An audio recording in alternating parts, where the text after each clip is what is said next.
Salut, bonjour à tous, chers amis, bonjour.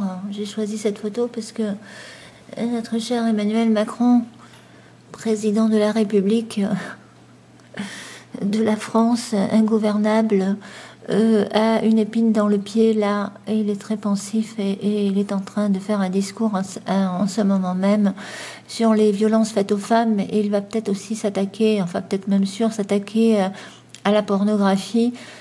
Alors là, je lui tire mon chapeau parce qu'il va avoir vraiment beaucoup de mal, parce que derrière la porno, il y a l'industrie du porno et les lobbies industriels, et ça va être très très difficile, hein, parce que tous ces gens qui promeuvent ça et qui rendent notre société malade, hein, et qui font de nos hommes des obsédés sexuels, eh bien c'est ceux-là, je pense qu'il faudrait attaquer, mais je ne sais pas trop comment il va faire. Mais paradoxalement, je suis quand même étonnée parce que j'ai lu un article, mais ça date de avant l'élection de Madame Buzyn, je ne sais plus comment elle s'appelle sur le prénom, la ministre de la Santé. Agnès, c'est ça, Agnès Buzyn, il me semble, hein, si je me trompe, reprenez-moi. Oui, c'était avant l'élection, c'était sous Marisol Touraine. Marisol Touraine qui quand même a cautionné un site en ligne qui s'appelle On s'exprime, où les jeunes peuvent s'exprimer sur la sexualité, poser des questions aux parents, etc. Enfin, pas aux parents, aux adultes, et parler entre eux, etc. Et ce que j'ai lu là, ça vous pouvez le retrouver, hein, il y en a d'autres qui ont repris cet article, les conseils soi-disant pédagogiques pour des enfants de 11-12 ans. C'est ahurissant ce que j'ai lu là, c'est ahurissant. Carrément, c'était et c'est cautionné, donc validé par la ministre Marisol Touraine, ce site qui fait carrément la promotion de presque de la pornographie, hein, de la sodomie, avec moult détails, hein, comment il faut s'y prendre pour des jeunes de 11-12 ans, attention, hein. Et le sexe avec tout le monde, hein, enfin hommes, femmes, à plusieurs. L'encouragement, c'est carrément encourager le sexe libre dès le plus jeune âge. Alors, encouragé par l'État. Et quand j'ai lu le passage avec moult détails sur la sodomie pour des gosses de 11-12 ans, eh bien, il y a une chose qui m'est venue à l'esprit. Je me dis, c'est tellement pervers. Je me dis, mais c'est pas possible, parce que si vous avez, parents, écoutez-moi, si vous avez un enfant qui se chope le sida ou une maladie vénérienne à l'adolescence, eh bien, moi, je vous dis, portez plainte contre l'État. Parce que l'État est responsable, là. L'État est responsable parce qu'on n'a pas à encourager des pratiques sexuelles qui sont génératrices de maladies vénériennes, voire de mort. Parce qu'il faut voir, vous savez, il n'y a pas si longtemps, enfin, c'était l'année dernière, mais je l'avais déjà mise en ligne il y a une dizaine d'années, donc une étude sur les pratiques sexuelles à risque, et en particulier la sodomie, qui touche en particulier la communauté homosexuelle, et ce qui m'avait valu quand même que la plupart des homosexuels me sont tombés sur le paletot avec une violence inouïe. Seulement voilà, il y a aussi des hétéros qui pratiquent la sodomie, puisque c'est quelque chose qui est banalisé, et qui à la limite, celui qui ne se fait pas sodomiser, il est ringard, il n'est pas branché, hein, selon Brigitte Lahaie. Ok ? Enfin, oui. Et donc pendant des années, cette dame et bien d'autres psychologues de service là, hein, qui se croient psy, eh bien ont décrété que ça c'était la vie de couple, il fallait que ça s'élargisse à plusieurs, etc., par tous, et puis se tromper, et puis l'échangisme, et avec les hommes et avec les femmes, et qu'il fallait tenter toutes les expériences possibles et inimaginables par tous les orifices possibles et inimaginables. Alors, maintenant on s'étonne qu'on ait avec une société d'hommes et de femmes qui ne pensent plus qu'à ça. Et surtout les hommes qui ne pensent plus qu'à ça, hein, qui finissent par avoir un phallus là au milieu de la tête, hein, à la place du troisième œil. Il ne faut pas quand même s'étonner, hein, franchement, il ne faut pas s'étonner, soyons honnêtes, il ne faut pas s'étonner. Alors, Moi, je crois que oui, moi je pense qu'il va avoir beaucoup de mal parce que ce qu'on vit aujourd'hui, ce ne sont que les conséquences naturelles comment dire, déjà de la libération sexuelle des années 68.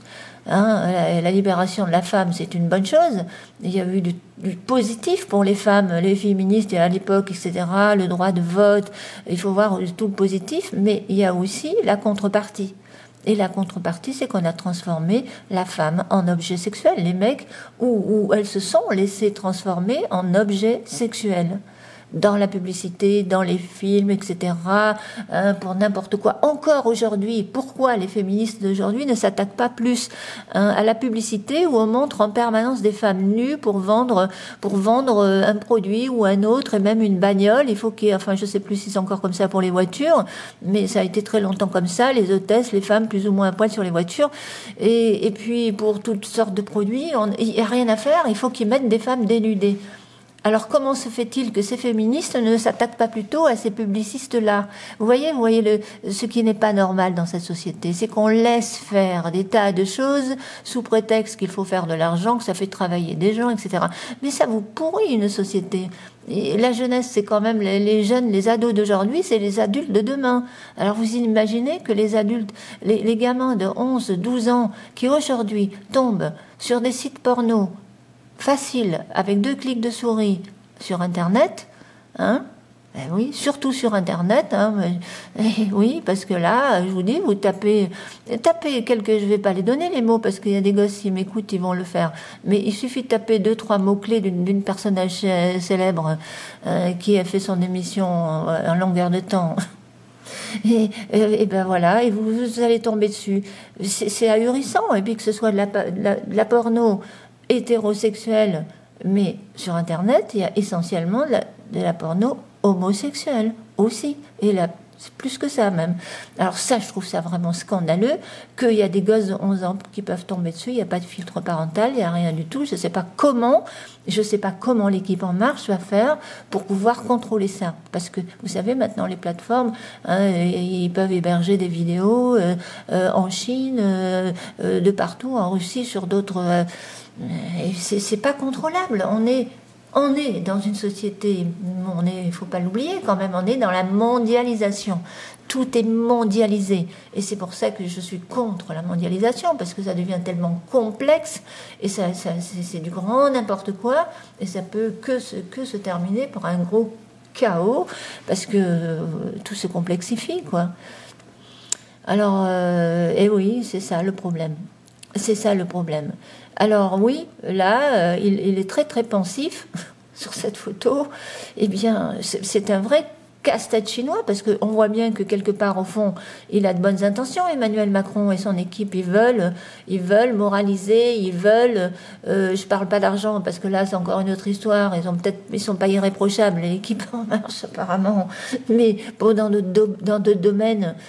Il s'attaque à des choses que les gouvernements précédents n'ont jamais osé faire, donc c'est une bonne chose, n'est-ce pas? Mais rassurez-vous, je ne suis pas en train de devenir macroniste, hein. Je dis simplement qu'il y a des trucs chez lui qui me plaisent bien, et puis avec des choses avec lesquelles je peux être d'accord, et d'autres, j'en serai jamais d'accord, hein, parce que c'est un mondialiste de toute façon. Enfin, vous connaissez mon point de vue là-dessus. Je ne vais pas me répéter. Alors, mais là, pour revenir, donc, il est en train de faire son discours sur la violence faite aux femmes, le harcèlement, etc., le harcèlement. Alors, ils ont commencé par dénoncer le harcèlement des balance ton porc. Et là, c'est pareil, il y aura énormément à dire, mais je l'ai déjà plus ou moins dit sur les vidéos précédentes. Mais c'est vrai que là aussi, il faudrait revenir à la cause, et puis il faudrait aussi différencier le harcèlement grave, avec des conséquences graves, sur une femme sur qui on fait du chantage et qu'on vire, qui perd son poste parce qu'elle ne cède pas aux avances du patron, etc., etc., que le harcèlement dans la rue, un mec plus ou moins frustré, qui va un petit peu insister en draguant une femme, qui va harceler, voilà. Oui. Il y a quand même, vous savez, il y a quand même, je veux pas excuser les harceleurs de rue, hein, mais il y en a, on va dire, qui ont plus ou moins des circonstances atténuantes. Mais un politique ou un mec qui est riche et qui va abuser de son pouvoir, de sa position hiérarchique, etc., pour comment dire, avoir une jeunette dans son lit, Ça, c'est grave, c'est grave. Et puis, surtout quand ils sont très jeunes, quand elles sont très jeunes et qu'elles savent pas dire non, qu'elles osent pas dire non, etc. Mais dans le milieu du cinéma, vous savez, là, j'en ai déjà parlé, là, je suis pas tout à fait d'accord parce qu'il y a des grosses porcasses qui savent très bien ce qu'elles font, qui sont vénales et qui veulent juste l'argent, la gloire, les honneurs, etc. et qui sont prêtes à passer par là. Et encore aujourd'hui, il y en a qui vendent leur corps pour moins que ça. Donc, ça existe aussi, il faut le dire. Il faut pas non plus accabler que les hommes. Moi, je suis pas pour accabler les mecs absolument. Non, il y en a qui n'ont aucune circonstance atténuante, hein, parce que le mec qui a déjà tout et qui peut avoir toutes les femmes et qui, en plus de ça, il supporte pas qu'une femme lui dise non, alors qu'il peut avoir toutes les autres, parce que ça aussi, c'est une espèce de rapport de force. Vous savez, il y a des mecs qui supportent pas qu'une femme dise non. Ils ne comprennent pas qu'il y a une femme qui peut dire non. Et quand il tombe sur une femme comme ça, c'est un défi pour ce mec-là. Et il va se mettre dans la tête, bah, je l'aurai quand même. Je l'ai connu des comme ça aussi. Ouais. Il y en a un jour, il m'a dit, je t'aurai quand tu seras vieille. Je t'aurai quand même quand tu seras vieille. C'est dingue, ça. Jusqu'où ça va, hein, là, dans la tête. Il est mort avant, hein. Je ne sais pas s'il n'est pas mort. Mais bon. Non, parce que je ne voulais pas... Non, mais ces mecs-là existent. C'est un défi. Ils se lancent un défi. Et là, j'en pense à un en particulier, mais je le citerai pas parce que ça fait un gros batch. Ça va faire couler beaucoup d'encre. Et je veux pas tout mélanger là. Mais il y a des hommes comme ça. Ça existe. Ils existent. Et surtout dans certains milieux, comme dirait Coluche, autorisés, et au plus haut niveau de l'État, ou au gouvernement, dans l'Assemblée nationale, l'Assemblée européenne, à la Commission européenne. Vous vous rendez compte que ces gens-là existent? Et cela, c'est grave. Parce que là, il y a vraiment un impact grave sur la femme, sur le plan psychologique et sur le plan social, la famille, sur si elle perd son poste, etc. En supposant qu'elle soit seule à élever ses enfants et qu'elle perd son boulot à cause de ça, etc. Ou qu'elle ne peut pas avoir, parce que ça s'appelle des promotions canapé, hein, c'était très courant à une époque, hein, voilà, c'est tout. Mais ça, c'est inadmissible. Moi, je dis que là, vraiment, c'est inadmissible. C'est à ça que surtout que le gouvernement doit s'attaquer. Après, je vous dis, pour les harcèlements de rue, malheureusement, il va y avoir des dérives incroyables, parce qu'alors, et je vous dis, les dossiers vont s'accumuler forcément, hein. Il y a des policiers qui vont être affectés à ça, ils vont passer leur temps à ça, pendant ce temps-là ils ne s'occuperont pas des choses très importantes pour recevoir les témoignages de toutes les femmes et qui vont pour un oui, pour un non dire allez je vais porter plainte, parce qu'il va y avoir aussi ces femmes-là qui vont aussi se venger, qui vont plus supporter leur partenaire et qui vont vouloir divorcer, qui vont vouloir la garde exclusive de leurs enfants, et ça, là vous allez voir les dérives, mais c'est obligé ça. Ces femmes-là, moi je sais que elles existent. Oui, elles existent aussi. Et qui vont se venger des vindicatives, et il y en a beaucoup dans les femmes, chez les femmes. Attention, une femme qui n'obtient pas ce qu'elle veut, elle se venge aussi de cette manière. Hop, je porte plainte. Et comment voulez-vous prouver? Et comment ils vont faire pour mêler le vrai du faux? Allez, le policier va recevoir tous ces témoignages, il va se constituer des dossiers, il va y avoir une enquête, soi-disant, mais ça va occuper toute la police. Autrement dit, les policiers n'auront plus que ça à faire. Et au tribunal, c'est pareil, les dossiers vont s'accumuler, et puis au palais de justice, ils vont avoir plus que ça à faire, au détriment des dossiers beaucoup plus importants. Hein? Voilà. Alors, je me pose, moi, des questions, si il va pas y avoir, je sais pas comment il va... franchement, je sais pas ce qui va sortir de là, mais il a quand même intérêt à faire la part des choses et à faire la différence entre le harcèlement sexuel avec des conséquences graves sur la vie de la femme et un petit harcèlement où il y a peu de conséquences, parce que c'est vrai que c'est pas agréable de se faire enquiquiner dans la rue, je sais de quoi je parle, mais c'est quand même pas non plus, je veux dire, on n'est pas marqué à vie, c'est pas un traumatisme à vie, on n'a pas la vie chamboulée, c'est pas pareil du tout, hein, c'est pas pareil du tout, je suis pas en train de les excuser non plus, hein. Mais bon, mais si ça peut les freiner, si en faisant une loi ça peut les calmer, c'est pas plus mal non plus. Mais après, il va y avoir aussi l'effet contraire. Les mecs qui vont plus oser draguer une nana parce qu'ils vont se dire, oula, mais alors, si je drague, ça y est, elle va peut-être me dénoncer, et ça va être un vrai problème. Alors, à un moment donné, les femmes, en France, ça sera comme au Japon, il y aura plus de communication entre les hommes et les femmes, et puis les hommes vont s'acheter des poupées gonflables, je sais pas comment elles s'appellent, là, les baby dolls.